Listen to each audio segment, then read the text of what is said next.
Ito pala yung update ng ginawa natin. Ginamit ko yung technique ng South Korea na ayan, pinutol ko siya, pruning. Tapos namulaklak siya ng marami. Kaya ito yung bunga niya. Sabi daw ng nagbenta, mandarin daw to eh. Pero ang ganda oh, parang sangkis. Ang laki o ponkan. Okay naman, sabay nag-abonok sa ilalim ng triple 14 complete. Okay naman yung bunga.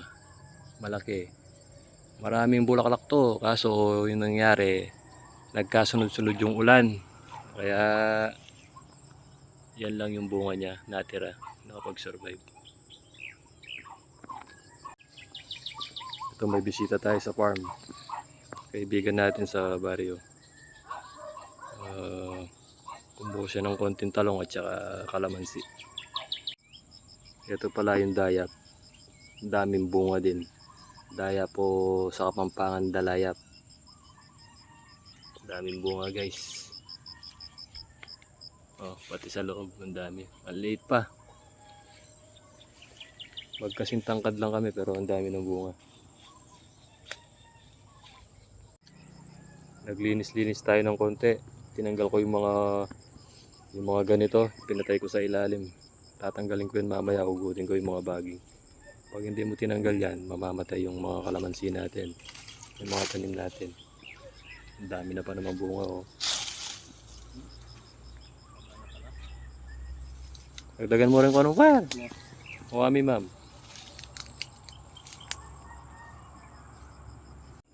Ayun, may pangsahog na naman. Sinigang.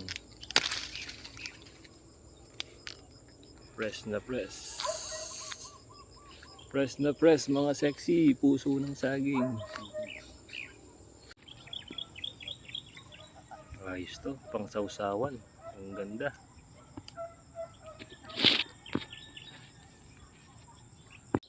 Ayos na par. Kumpleto na oh. Pwede na tayong magsinigang. Tiltil mo lang ang kalamansi kanya din parang pong toyo na pong lara. Talo-talo na. Labas ng gahay. Almusal mo pa. Ito 2 years old na talong. Pinutol ko siya sa kalate. Pero ayan, maganda pa rin yung bunga.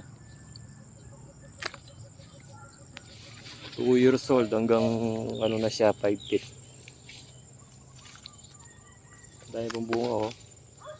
Walang gaanong insekto ngayon.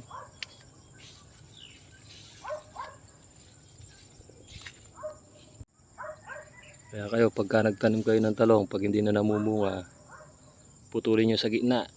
Pwede pa yan, ayun oh. Gaganda ng mga bunga. Ang daming damo. Hindi na nalinisan yung natin. Lalagyan ito.